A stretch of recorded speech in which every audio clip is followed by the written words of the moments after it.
அதிர்ஷ்டம் ஜோதிட ராசி நேயர்கள் அனைவருக்கும் செந்தில் பாபுவின் வணக்கம். இந்த வருடத்தில் நடக்க இருக்கும் ராகு கேது பயிற்சிக்கான பலன்களை பார்க்க போகின்றோம். ஏப்ரல் மாதம் 26ஆம் தேதி சனிக்கிழமை மாலை 4:20 ராகு பகவான் பூரட்டாதி நட்சத்திரம் 4ஆம் பாதம் மீன ராசியில் இருந்து பூரட்டாதி நட்சத்திரம் 3ஆம் பாதம் கும்ப ராசியில் பிரவேசிக்கிறார். ஏப்ரல் மாதம் 26ஆம் தேதி சனிக்கிழமை மாலை 4:20 கேது பகவான் உத்திரன் நட்சத்திரம் 2ஆம் பாதம் கன்னிராசியில் இருந்து உத்திரன் நட்சத்திரம் 1ஆம் பாதம் சிம்ம ராசியில் பிரவேசிக்கிறார். ராகு மற்றும் கேது பகவானின் பயிற்சியினால் 12 ராசிகளில் பிறந்தவர்களுக்கும் என்ன பலன்கள் கிடைக்கப் போகின்றது, பரிகாரம் என்ன செய்யலாம் என நாம் பார்க்கலாம். குரு பகவானை ராசி அதிபதியாக கொண்ட மீனராசி அன்பர்களே, தங்களது ராசிக்கு ராகு பகவான் விரயஸ்தானத்திற்கும் கேது பகவான் ராசிக்கு 6ஆம் இடத்திற்கும் வருவதால் மீனராசி அன்பர்களது குடும்பத்தில் சுப நிகழ்ச்சிகள் நடைபெறுவதற்கு வாய்ப்புகள் மிக அதிகம். பொன் பொருள் வாகனத்துடன் நல்ல மகிழ்ச்சிகரமான வாழ்க்கையினை வாழ்வீர்கள். பண விஷயத்தில் கூடுதல் கவனத்துடன் இருப்பது நல்லது. பணத்தை யோசித்து முதலீடு செய்யுங்கள். தங்களது ஜென்மராசியில் இருந்து வந்த ராகு பகவான் தங்களுக்கு எண்ணற்ற பிரச்சனைகளை தந்திருப்பார். தற்பொழுது தங்களது ராசிக்கு விரயஸ்தானத்திற்கு வருவதால் தங்களுக்கு இருந்த நோய்கள் விலகும். தங்களது சொல்படி கேட்டு மற்றவர்கள் நடப்பார்கள். கணவன் மனைவி உறவு நன்றாக இருக்கும். வீட்டில் தடைபெற்ற சுப காரியங்கள் மீண்டும் கைகூடும். உற்றார் உறவினர்கள் உதவிக்கரம் நீட்டுவார்கள். தாங்கள் இழந்த பொருட்களை மீட்டுவதற்கு தகுந்த காலமாக தற்சமயம் உள்ளது. பொன் பொருள் சேர்க்கைகள் வந்து சேரும். எதிர்பாராத வகையில் தங்களுக்கு பல வழிகளிலும் உதவிகள் கிடைக்கும். பெரிய மனிதர்களின் ஆதரவும் கிடைக்கப் பெறுவீர்கள்.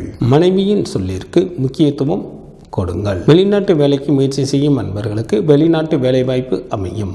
உத்தியோகத்தில் சில அன்பர்களுக்கு எதிர்பாராத இடமாற்றம் உண்டாகும். வேலை செய்யும் இடத்தில் மேலதிகாரிகளின் ஒத்துழைப்பு கிடைக்கும். சொந்த தொழில் புரிபவர்களுக்கு வியாபாரத்தில் நல்ல முன்னேற்றம் ஏற்படும். தொழிலில் பெரிய அளவிற்கான முதலீடுகளை தற்சமயம் மேற்கொள்ள வேண்டாம். புதிய தொழிலில் ஈடுபடும் போது கவனத்துடன் செயல்படுவது நல்லது. பூர்வீக சொத்தில் இருந்த பிரச்சனைகள் தீரும். சில மீனராசி அன்பர்கள் செய்யும் செயல்கள் மற்றவர்களுக்கு கோபத்தை ஏற்படுத்தலாம். தேவையற்ற பிரச்சனைகளை தவிர்ப்பதற்கு சற்று பொறுமையுடனும் நிதானத்துடனும் நடந்து கொள்வது நல்லது. சில அன்பர்கள் நல்லது செய்ய நினைத்தாலும் மற்றவர்களின் பார்வைக்கு அவைகள் கெடுதலாகவே தெரியும். எதிரிகளிடம் இருந்து ஒதுங்கி இருப்பது நல்லது.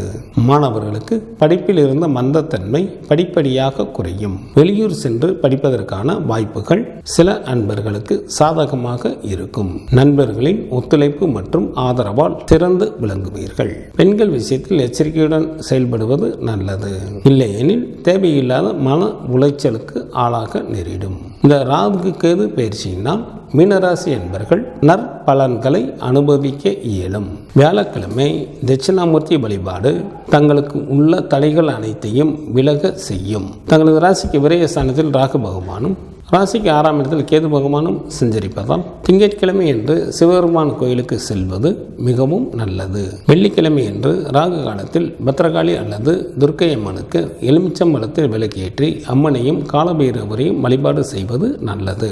சிவ பஞ்சாட்சர மந்திரத்தை கூறி வருவதால் தங்களது வாழ்க்கைக்கு தேவையான வளத்தை பெற இயலும். ராகு கேது பயிற்சிக்கான பலன்களை பார்க்க போகின்றோம். நெல் கிரகங்களான ராகுவும் கேதுவும் ஒவ்வொரு ராசியிலும் 18 மாதங்கள் தங்கி சுப அசுப பலன்களை தருவார்கள். ராகு கேது பகவான்கள் சாயா கிரகங்கள் ஆகும். ராகு பகவான் கருணாக பாம்பு, கேது பகவான் சென்னாக பாம்பு. இந்த கிரகங்கள் மனிதர்களுடைய வாழ்வில் பல்வேறு மாற்றங்களை ஏற்படுத்தும். இந்த கிரகங்கள் சாதகமான இடத்தில் அமர்ந்து விட்டால் ஜாதகர் வாழ்வில் நல்ல யோகங்களை பெறுவார். ஜாதகத்தில் ராகு கேது சரியாக அமையவில்லை என்றால் வாழ்வில் பல்வேறு பிரச்சனைகளை உண்டாக்குவார்கள். திருமண தடை, வியாபாரத்தில் விரயம், வீண் பிரச்சனைகள், விரக்தி, பொது பிரச்சனைகள், வீண் பழி, குடும்ப பிரிவு மற்றும் துஷ்ட சக்திகளால் தொல்லை போன்றவைகள் நிகழும். ஜனன ஜாதகத்தில் ராகு பகவான் மற்றும்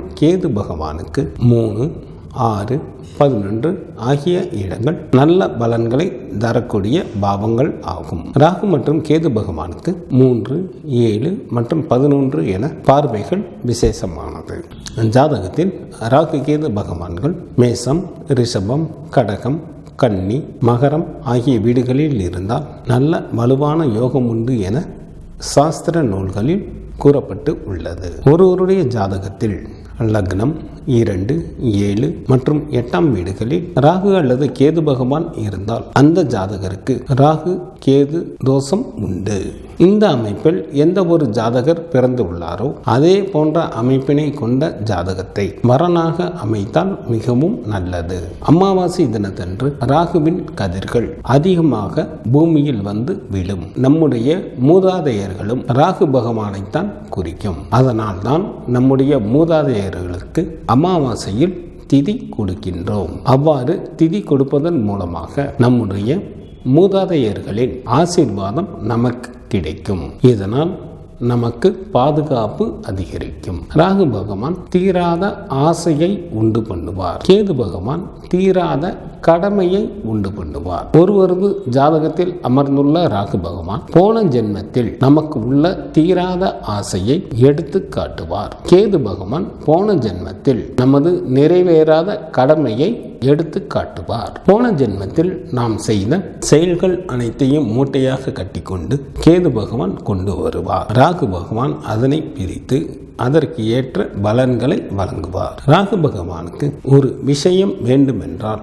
அடுத்தவர்களின் மூலமாகத்தான் அந்த வேலையை நிறைவேற்றிக் கொள்வார். நமது ஜாதகத்தில் லக்னத்தில் இருந்து ராகு பகவான் எந்த பாவத்தில் இருக்கின்றாரோ அந்த கிரக பாவக காரகத்துவங்கள் எவ்வளவு கொடுத்தாலும் ஜாதகருக்கு பற்று தீராது. நமது ஜாதகத்தில் லக்னத்தில் இருந்து கேது பகவான் எந்த பாவத்தில் இருக்கின்றாரோ அந்த கிரக பாவக காரக தத்துவ விஷயங்கள் ஜாதகருக்கு பற்று இல்லாமல் கடமைக்கே செய்வார். இந்த ராகு கேது பெயர்ச்சியில் எந்த பாவத்தில் ராகு மற்றும் கேது பகவான் உள்ளதோ அதற்கு ஏற்ப பரிகாரம் செய்யலாம். பொதுவான பரிகாரமாக திங்கட்கிழமை சிவன் கோயிலுக்கு சென்று வழிபாடு செய்வது மிகவும் நல்லது. ஜாதகத்தில் ராகு கேதுக்கள் உள்ள நட்சத்திரத்தின் அதிதேவதைக்கு அர்ச்சனை செய்யலாம். பாம்பின் மேல் பள்ளி கொண்டிருக்கும் பெருமாள் கோவிலுக்கு சென்று வழிபாடு செய்வதும் நல்லது. ராகு கேது பகவான்களின் காயத்ரி மந்திரங்களை கூறுவதன் மூலமாகவும் தோஷத்தை நம்மால் குறைக்க இயலும். ராகு மற்றும் கேது பகவானிற்கு சொந்த வீடுகள் இல்லை. எந்த ராசியில் அமர்கின்றாரோ அந்த ராசியின் அதிபதியை போல செயல்படுவார்கள். ராகு பகவான் சனி பகவானின் வீடான கும்பராசிக்கு செல்ல போகின்றார். ராகு பகவான் சனி பகவானை போலவும் கேது பகவான் சூரிய பகவானின் வீடான சிம்ம ராசிக்கு செல்ல போகின்றார். கேது பகவான் சூரிய பகவான் போலவும் செயல்பட உள்ளார். இங்கு சொல்லப்படுபவைகள் பொது பலன்களே. பொது பலன்களான இவற்றில் தங்களது ஜாதகத்தில் நடைபெற்று வரும் திசா புத்திக்கு ஏற்ப மாற்றம் நிகழும் என்பதை நினைவில் கொள்ளுங்கள்.